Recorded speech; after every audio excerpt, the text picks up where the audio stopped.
Hey everyone, welcome to Nerdarchy, for Nerds by Nerds. I'm Nerdarchy Ted, and today I'm joined by... Nerdarchy Dave. And it's that time again, Critical Role Campaign 2, Episode 11, Recap and Review.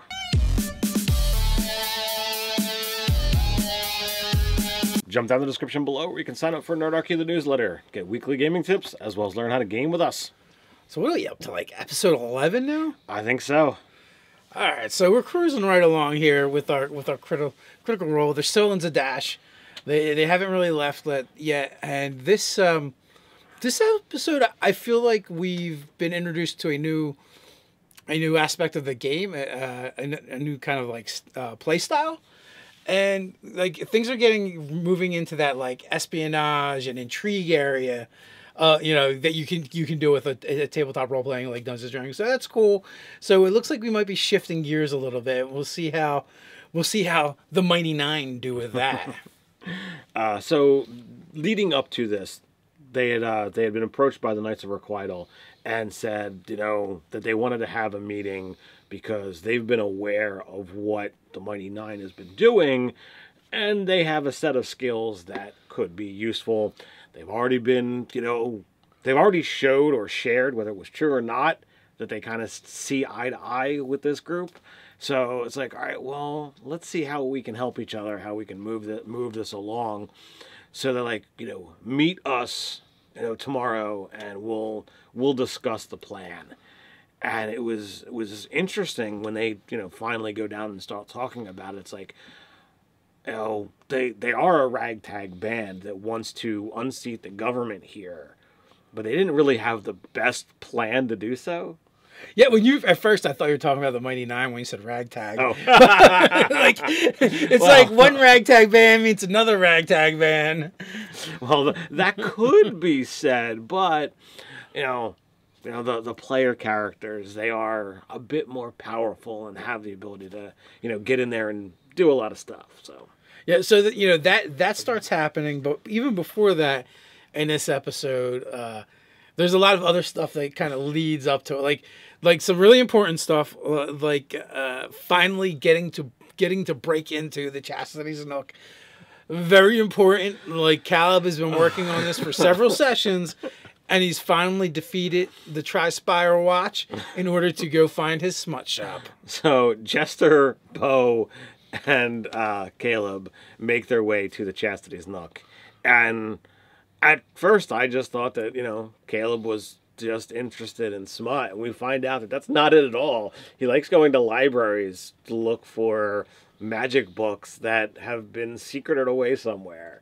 And he has no desire whatsoever for the actual porn. But he may have inadvertently started an obsession for some of the other characters. So with Jester and Beau, they wind up going, and I love the players and their spontaneity, and they're like, oh well, I'm just gonna create this title, and of course it's a thing. So like Jester gets tusks and something or other. That was, utterly hysterical. With Oscar. She swoons over him now. Yeah, inadvertently calling Fjord Oscar sometimes, or maybe not so inadvertently. Just, once or twice. Yeah, so that was kind of interesting and funny. And it also kind of like peels back another layer on Caleb, so we learn a little bit more about him.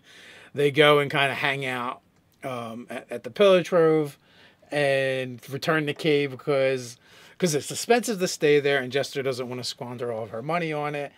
So they finally have to give that up. The rest of the group head on over to see Pumat Sol once again, and looking for more magic items for purchase, and also Fjord is able to have the enchantment from the new armor they found put onto his old armor. So it winds up actually working out better for Fjord because I think it's a set of studded leather and he's got a breastplate. So it's a better armor class overall, and he pays 80 gold to have the enchantment moved. And he does it with the whole concept of, oh well, this is just too nautical for me. I thought that was kind of amusing all at once. But Mollymauk winds up buying a periapta wound closure, which he's quite excited for, considering he's always cutting himself. Well, that's true. That might be useful. Yeah, so they spend some time in there. We get to see that character again, which is really cool. And and then it was later that evening that they finally go to the meeting, and they send 3 of them in. Right. They send Fjord, Beau, and Caleb in. Right. Now, Fjord and Beau were the ones that had gone down there originally, and Caleb now joins. And each time they insert a new face, there's always that, all right, let's pull back and judge. Even though they've already said, we've been watching you, we know what you're doing. So, like, they've gotta know the 7 of them. Yeah.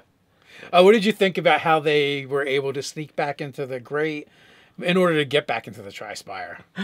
That was pretty hysterical, and if they ever get caught, they are in a load of trouble.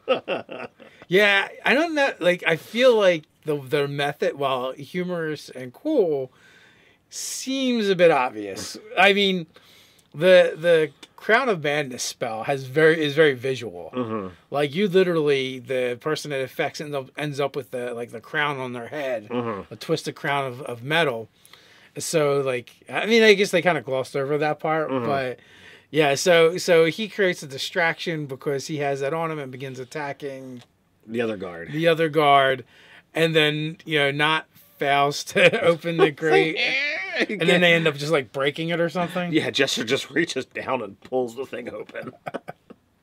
I find it amusing. Number one, I've seen a bit of the fan art that they've done for these characters, and every once in a while, I just get this twisted, I guess, perversion of Jester's height, because I keep seeing her like halfling size, and I know she's not, but she's still like not as tall as the other characters. So like the fact that she is the muscle most of the time, it's just like her and Beau, where Jester is a priest, so that you don't really typically expect that unless it's like a god of strength. And monks, monks don't typically end up being strength based either. Mm-hmm. They're generally more dex based.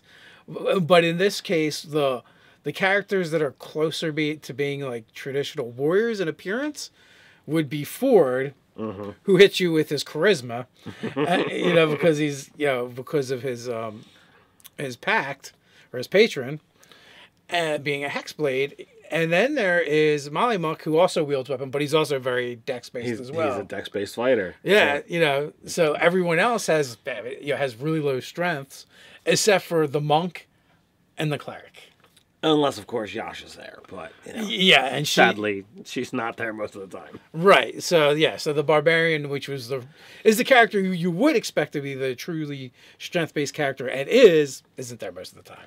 The cute little frou-frou whimsical cleric is like, oh yeah, I got this. So they wind up going down in the sewers. They do not have to fight the rat balloons, as Jester would call them, although she is drawing pictures of them. And they make it into the Tri-Spire without a problem. So it's kind of cool. All that transpires, and then that takes us to the leader, and back to the meeting where they meet up with the leader, and they're basically the plan is laid out for them, and they're like, this plan is kind of terrible. They're like, how like, what's your next step after this? This doesn't seem to be the whole puzzle. So they wind up making some suggestions. They like, well, what about this and what about that? And it's like, oh, well, this sounds like a much better plan than what we had. But then once they mention like there's the group of us. Like, again, there's that pullback moment of like, all right, we've been watching you, but how many of these people do we really want in on this? And then like Caleb asks afterwards, is like, well, what about the money? And like, that seems to be the focus for a lot of the characters is coin. Yeah, they're not doing things out of altruism, that's for sure. Like we said, they're goodish more so than good. Is how I would define this adventuring group. So when they're at the Chastity's Nook, and I apologize for bouncing all over the place, some of the books are actually purchased. Caleb, who wound up in the last session giving them the coin that he found to Jester because she talked about, oh, she's broke. She's used to having loads of money, but he gives her the money that he finds, down in the sewers. So when he's like, oh, this book is 15 gold, that's too much for me at the moment. I'll consider and I'll come back. She buys the thing for herself, whether she planned to or not, but she bought it so that she could then, secretly buy the book for Caleb, so that she could be like, hey, I bought you a present, expecting it to be like, oh wow, that's so nice, and he's like, I really don't want it. Yeah, I really didn't want it. It was all a ruse. Yeah, so there was that, and then Beau starts reading it instead. Beau starts reading it, and she's not the reader that Caleb is, and it's like, this is kind of boring. This is mostly history and a list of stuff. Where's the smut? Yeah, so that all transpired. The leader's name is Dallin, I believe. Dallin, yeah. Dallin. And so they get into this point where they're like, well, we want to kind of work with these people and do something for them, but how do we know we can really trust them? So they kind of dig in, and then they come with this elaborate plan or scheme in order to make sure, the person that's in charge that they kind of want to set up, and make sure that she's not on the up and up, because they don't want to set someone up that is actually a good person, or they don't want to put someone in power that is actually worse than the people who are there now. So they head back into the Tri-Spire. They wind up concocting, all of these illusions, and Caleb and Nott kind of hang back, and they do go forward. They all go there, but they don't all do the talking. They don't all do the talking. And they set themselves up as the guys as like a family, a merchant that owns a merchant company that's been swindled. Right. And they change their appearance, and we find out that the dispelling magics must be at the gates, so that you can still muck around once you're inside. So yay, great, for them anyway. And they wind up getting in this back and forth conversation. I really thought it was cool that Fjord's like, oh, I remember you from the gala that we did, the fundraiser, and it kind of put her off her guard, because she clearly didn't remember him, and then he happened to roll well enough on his perception or his persuasion check, so she's then further set off, because it's like, okay, she believes him, but she doesn't remember him. Oh crap, what did I say, what did I do? And they get this ball rolling, and they hand over the documents that Beau had stolen many sessions ago to try and get this going. And out in the open, it's like, oh, I want nothing to do with a bribe, blah, blah, blah, blah. Favors? Oh, I can certainly do things for favors. Yeah, so, she's not quite as on the up and up as she first seemed. And also, she also kind of was passing the buck, and like, this isn't my job. This is beneath me. I wouldn't do this, blah, blah, blah. And, and so they go through all of that part of it. And what came next? I think that was pretty close to the end, right? Yeah, so after they talk to the Grand Richter and head back, they then, have a second meeting with the Knights of Requital. They discussed the forging of documents, and while the Knights of Requital is a, small, cool organization and a great name, there wasn't anything symbology that was ever linked to it, because they didn't want to get caught with any of that stuff. It's like, oh, well, if we could create this and, place it somewhere and then have that get found, that's going to be all kinds of bad. So they didn't want to have another meeting in the Leaky Tap. So they sent it over to the Song and Swallows or something along those lines.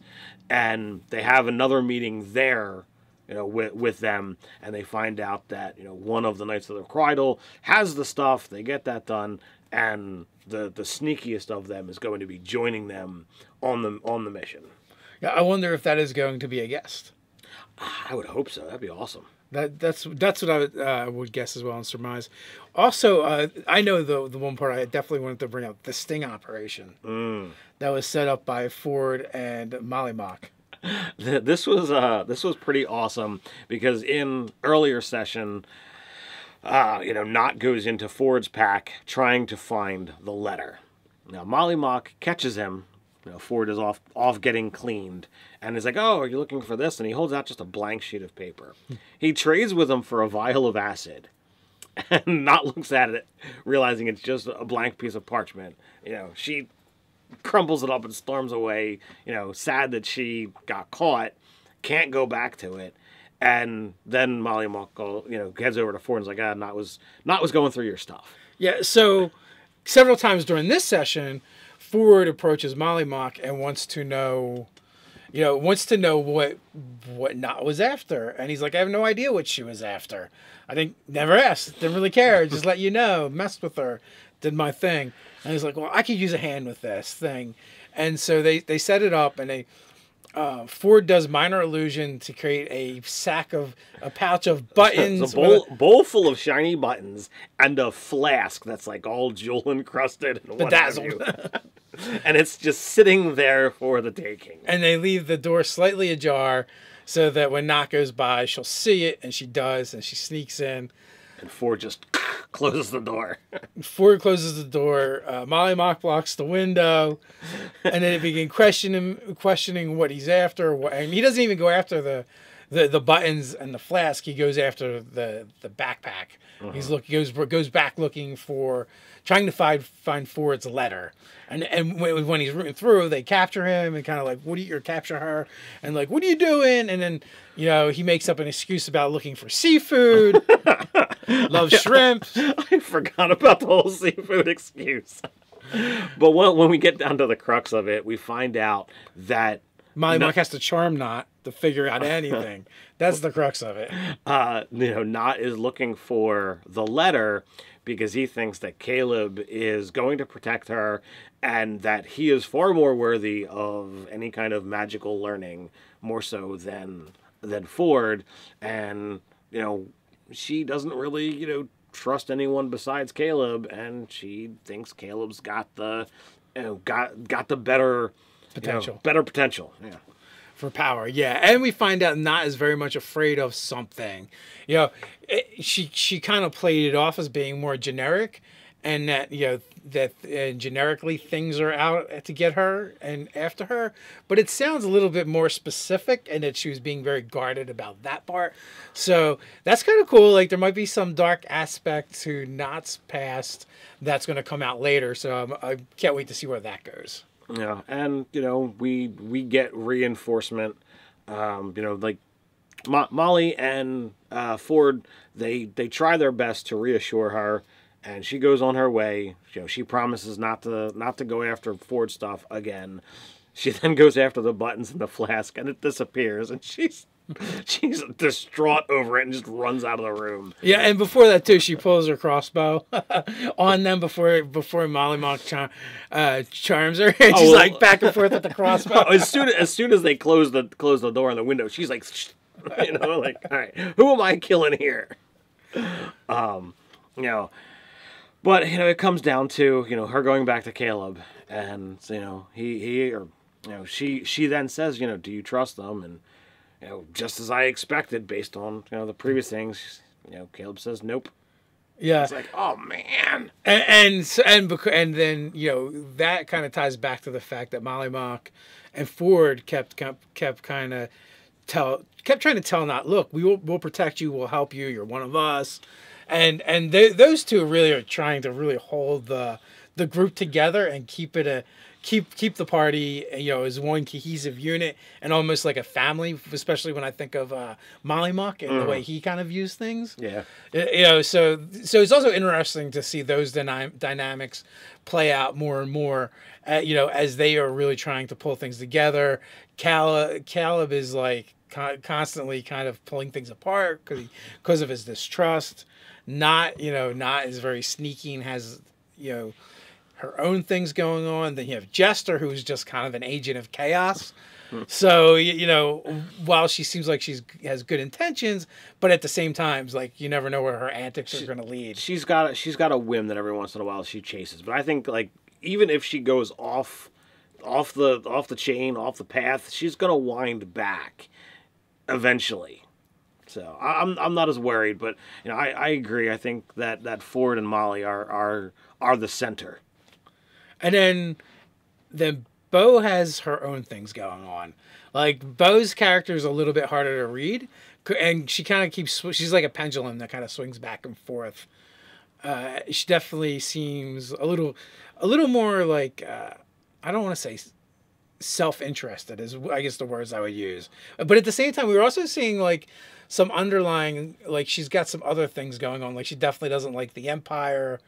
Mollymauk doesn't like the Empire as well. I'm still trying to figure out Beau's motivation. Like, every once in a while, she'll throw these things out there, but it's not enough to really keep hitting home a point. So I'm like, all right, well, we're gonna eventually see something here. Yeah, I'm waiting for the aha moment, and I'm sure it's going to come. But the question is, what did you guys think of this episode? Let us know, discuss it. We got a place where we can talk about it down in the comments below. While you're at it, don't forget to like, share, and subscribe.